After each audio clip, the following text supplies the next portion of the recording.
Hi, my name's Jeffrey. I'm an amateur audio engineer, and I'm going to show you why trying to fix clipping by putting a limiter in your main bus can be a bad idea. Just to make sure we're all on the same page, let's imagine you've been working on your mix, you're going to do the mix down, you want to take it out to your car and give it a listen.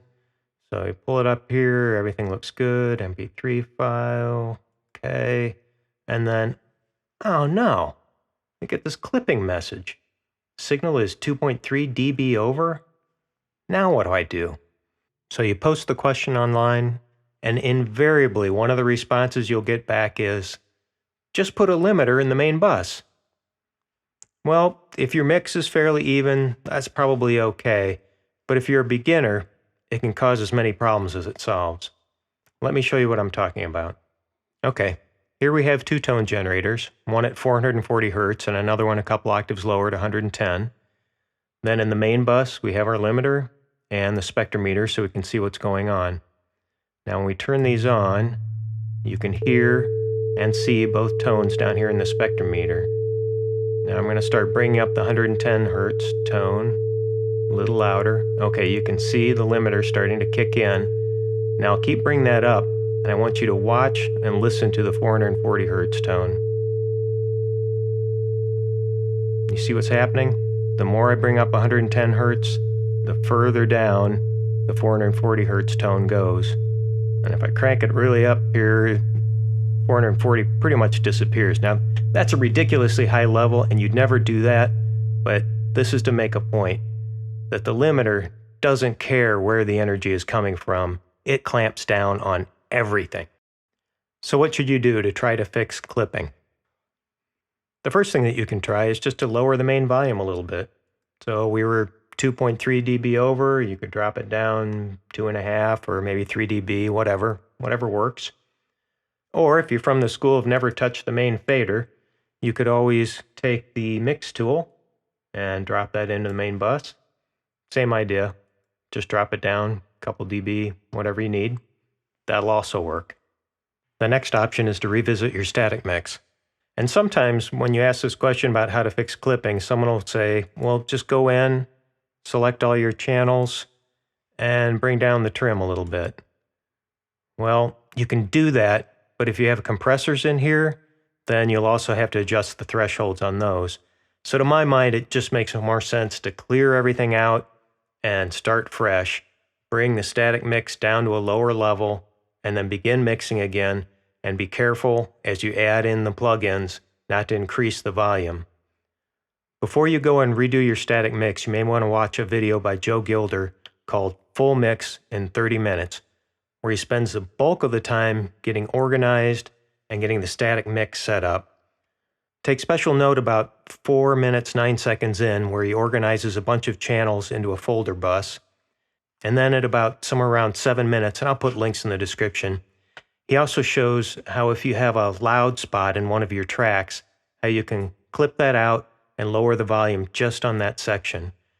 It's better to do that in the mix than to try to put compressors on and have them handle those kind of variations. And when you're working on your static mix, also remember, as Roei Izaki says, faders like to go up. So instead of listening for things that are too quiet and bringing up the volume on those, listen for things that are too loud and bring the volume down.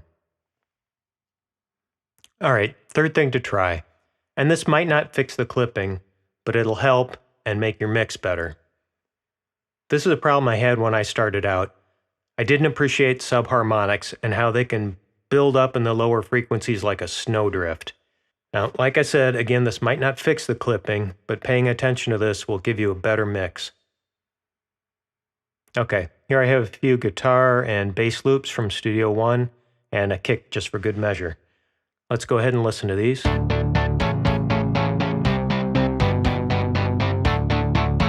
then you can kind of see how, yeah, there's a little bit of buildup in the lower frequencies here. Let's turn that off. And just take a look at the guitars. Okay, we have the guitar soloed, and here's the EQ on the guitar bus. And I'm looking at this and thinking, well, low E on a guitar is 82 Hz, so what's all this junk down here? Well, we can use the high cut filter to find out. So let's start cutting the upper frequencies, bringing it down, and bringing it down. Now these sound less and less like guitars and more like just sort of a whoa, whoa, whoa, whoa sound. And so the question is, why would you even want to keep that? So let's bring back the upper frequencies and then try this out in the mix by taking off solo. So you've got the bass and the kick back. And let's start taking out those lower frequencies.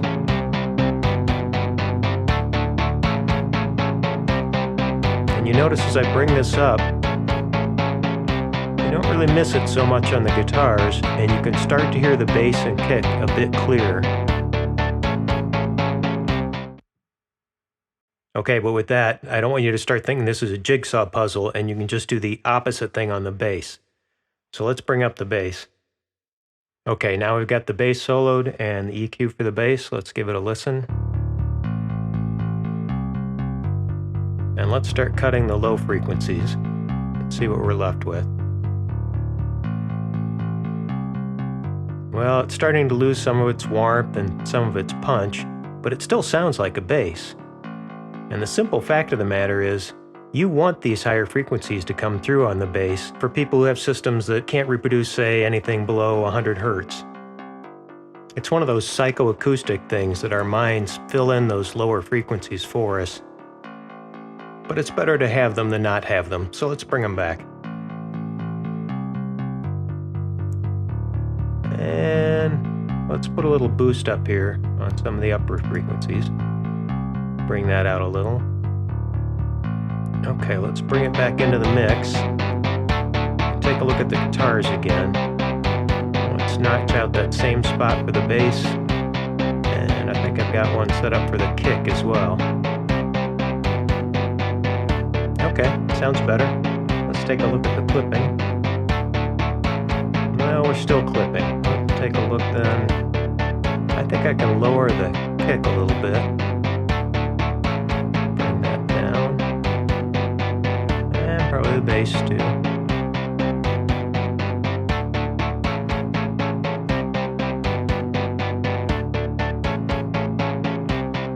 Okay, now let's take a look at the clipping. Yeah, I'm even wondering if I could bring down the guitars a little then.